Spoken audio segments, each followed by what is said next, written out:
తక్కువ కాలంలో రైతుకు మంచి నికర రాబడినిచ్చే పంటగా తీపి మొక్కజొన్న సాగు ప్రాచుర్యం పొందుతోంది. దీన్నే స్వీట్ కార్న్ గా పిలుస్తారు. గతంలో మార్కెటింగ్ ఇబ్బందులున్నా రీటైల్ మార్కెట్లు, సూపర్ బజార్ల రాకతో వీటికి డిమాండ్ పెరిగింది. స్టార్ హోటళ్లు, సినిమా హాళ్లలో వాడకం పెరగడంతో సంవత్సరం పొడవునా తీపి మొక్కజొన్న సాగును దఫదఫాలుగా చేపడుతూ మంచి ఆదాయాన్ని సొంతం చేసుకుంటున్నారు. నీటి వసతి ఉన్న ప్రాంతాల్లో ఏడాది పొడవునా సాగును నిరంతరాయంగా సాగించవచ్చని సాగు వివరాలు తెలియజేస్తున్నారు రాజేంద్రనగర్లోని మొక్కజొన్న పరిశోధనా స్థానం సీనియర్ శాస్త్రవేత్త డాక్టర్ బద్రు.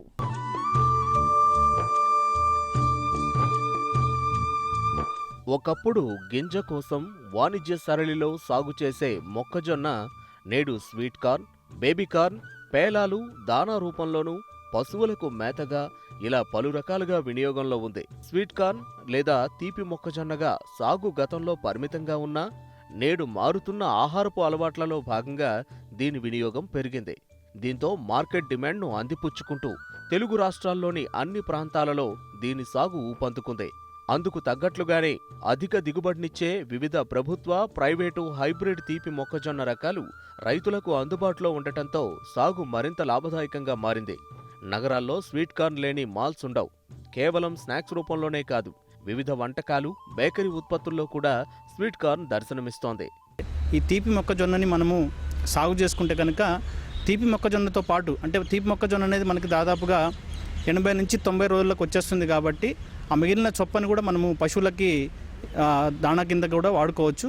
సో దీంట్లో ప్రధానంగా మనం చూసుకున్నట్లయితే మనకి నేల, అన్ని రకాల నేలల్లో మనము దీన్ని సాగు చేయవచ్చు. కాకపోతే మనకి మురుగునీటి సౌకర్యం అనేది చాలా ప్రత్యేకము.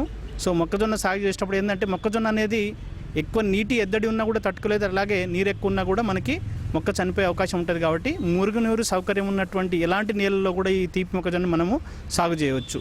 సో రకాల విషయానికి వస్తే ఏంటంటే మనకి మాధురి, ప్రియా అనే 2 రకాలు మనకి లభ్యంలో ఉన్నాయి. ఇవి మన మొక్కజొన్న పరిశోధన స్థానంలో కూడా లభ్యంలో ఉన్నాయి. సో ఈ 2 కూడా ఏంటంటే మనకి 85 నుంచి 90 రోజులకి వచ్చే రకాలు ఇవి. వీటికి దిగుబడి వచ్చేసి మనకి దాదాపుగా ప్రియాకైతే మనకి 75 నుంచి మనం 80 క్వింటాల ఆ కంకిని మనం తీసుకోవచ్చు. మాధురి విషయానికి వస్తే మనకి 65 నుంచి 70 క్వింటాల వరకు కూడా మనకి ఎకరానికి దిగుబడి రావడానికి అవకాశం ఉంది. కాబట్టి వీటిని వేసుకోవటం, లేదంటే మనకి మార్కెట్లో లభించే హైబ్రిడ్ రకాలు చాలా దొరుకుతున్నాయి. విన్ ఆరెంజ్ కానీ లేదంటే స్వీట్ కార్న్ రకాలు మనకి మార్కెట్లో చాలా ఉన్నాయి. వాటిని కనుక మనం తీసుకొని కనుక సాగు చేసుకున్నట్లయితే అధిక దిగుబడి సాధించుకోవడానికి అవకాశం ఉంది.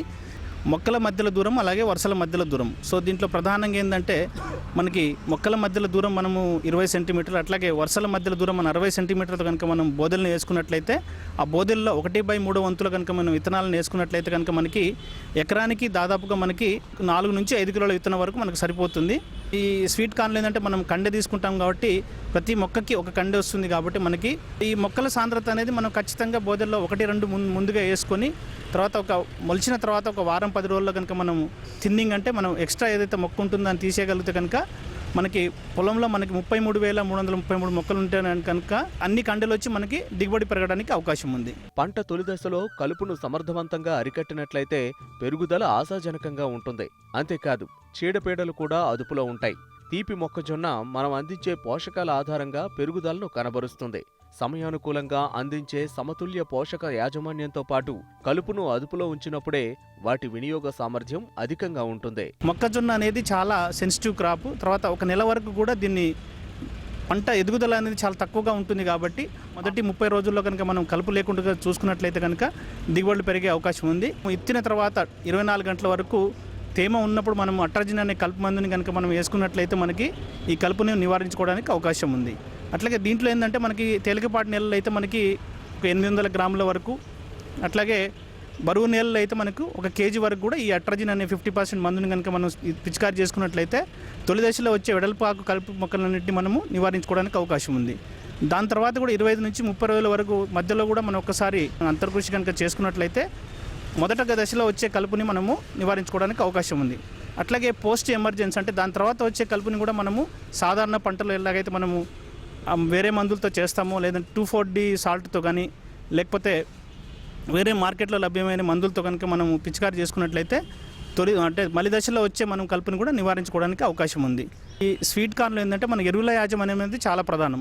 70 నుంచి 80 కేజీల నైట్రోజన్ ఇచ్చే ఎరువులు, అట్లాగే 24 కిలోలు ఇచ్చే భాస్వరం ఎరువులు అట్లాగే 20 కిలోలను ఇచ్చే పొటాష్ ఇచ్చే ఎరువులను కనుక మనం వేసుకున్నట్లయితే అధిక దిగుబడి రావడానికి అవకాశం ఉంది. అట్లే దీంట్లో ఏంటంటే ప్రధానంగా మనం యూరియా అనేది మనము 3 దఫాలుగా వేసుకోవటము, మిగతా భాస్వరము అట్లాగే మనం పొటాష్ని మనము దుక్కిలోనే వేసుకున్నట్లయితే కనుక మనకు అధిక దిగుబడి రావడానికి అవకాశం ఉంది. తీపి మొక్కజొన్న కోత సమయాన్ని గుర్తించడం అతి ముఖ్యమైనది. పీచు గట్టిపడినప్పుడు 50 నుంచి 20 రోజుల మధ్యలో తప్పకుండా కొయ్యాలి. కంకి ముదిరితే చక్కెర శాతం తగ్గి మార్కెట్లో ధర పలకదు. ఎప్పుడైతే సిల్క్ వస్తుందో, టాజిల్ వస్తుందో దాని తర్వాత 18 నుంచి 21 రోజులకు వస్తుంది కాబట్టి ఆ దశలో తర్వాత ఏదన్నా కొన్నిటిని మనం కనుక ఓపెన్ చేసి చూస్తే కనుక గిచ్చితే పాలు వస్తుంటాయి దాంట్లో నుంచి. సో ఆ దశని మనము గుర్తించుకోవాలి. సో ఆ దశలోనే మనము హార్వెస్టింగ్ చేయాల్సిన అవసరం ఉందన్నట్టు.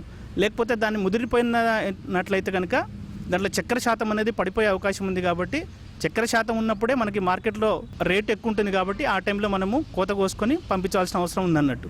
సో దీంట్లో ప్రధానంగా ఏంటంటే మనం ఇదేంటంటే ఒకటే రోజులో మొత్తం అమ్మలేము కాబట్టి మనం ఏదైతే మనం సోయింగ్ చేయదలుచుకున్నామో, ఇత్తదలుచుకున్నామో దాన్ని వివిధ దశల్లో కనుక మనము సోయింగ్ చేసుకున్నట్లయితే కనుక మనకి అవసరాన్ని బట్టి మనం మార్కెట్కి తరలించడానికి అవకాశం ఉంది. విత్తనం మొదలుకొని నీటి యాజమాన్యం, ఎరువుల యాజమాన్యం పాటిస్తే మంచి దిగుబడులను తీయవచ్చు. అంతేకాకుండా మార్కెట్కు అనుగుణంగా ప్రణాళికాబద్ధంగా సాగు చేయడం వలన నిరంతరంగా పంట దిగుబడులు వచ్చి మార్కెట్లో ఒకసారి కాకపోయినా మరోసారి మంచి ధర లభించే అవకాశం ఉంది.